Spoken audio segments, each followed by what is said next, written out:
guys, I just woke up and just eat breakfast. This is one day before our wedding. So, nagkaroon kami ng problema sa Shopee.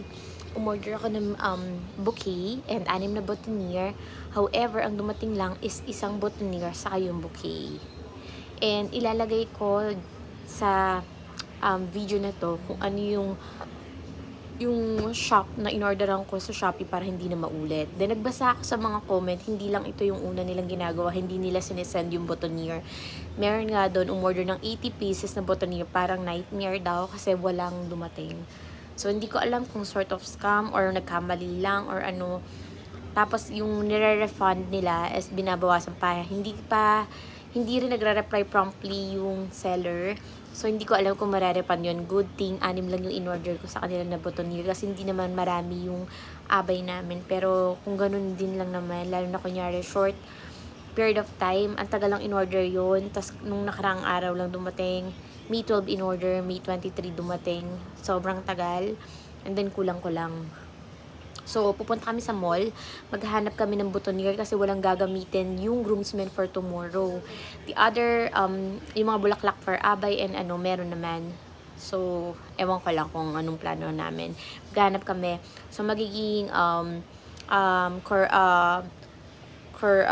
boutonniere ng mga lalaki is fresh flower na lang or dried flower. Maghanap ako. Ako nilang gagawa dahil may available pa kaming tool and bibili nila kami ng perdible. Yun na lang. So, magpa-prepare lang ako, maliligo ako, and stuff. And tomorrow is the big day. So, pupunta kami sa mall, maghahanap kami ng boutonniere. So, tumawag sa amin si Pastor, may clarify lang. Then, si Sir JC, yung videographer, nag-message na rin sa amin. So, siguro wala silang kasaluhan.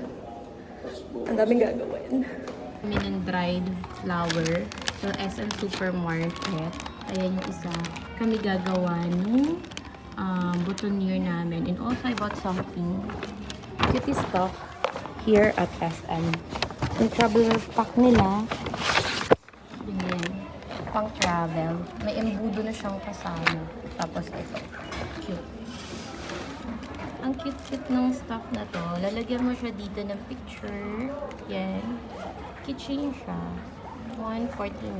And also this one. Parang mas cute to kasi mas maganda yung keychain niya. Unlike here. Yan, ganito siya.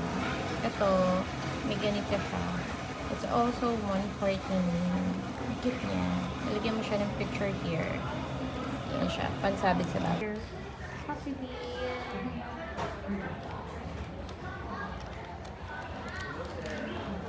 So, we bought ito corner. See that? Barbecue and just got home at gagawin nga namin itong mga boutonniere. Kami lang yung gagawa niyan. And guys, na-miss ko talaga to. Potato corner. Yan. And yes, magkakain lang kami, magpre-prepare. Tutulog na maaga kasi tomorrow is the day that we've been waiting for. Magpapahinga muna tayo. Nagpapatuyo ako ng buhok ko. And then mamaya gagawin na natin yung corsage. Enjoying our potato corner.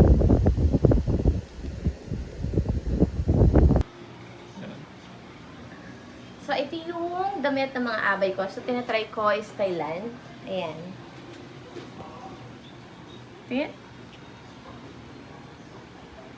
Next. Ayan. So, gagawa tayo ng DIY boutonniere. So, we bought these sa SM Supermarket, sa SM North. 195, 195. Hindi na kasi aabot sa oras. Ito rin 195. So, ayan. Ito yung pinaka-itsura nila. Ayan, ganyan siya. Ganito yung isa. Ganyan naman yung isa.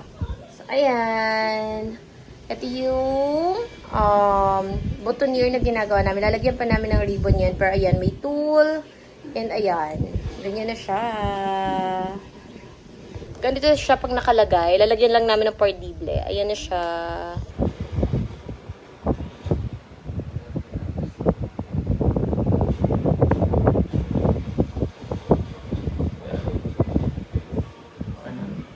Ayan. So, pinaililiitan ko pa kasi nalulundo. Ayan. May perdible.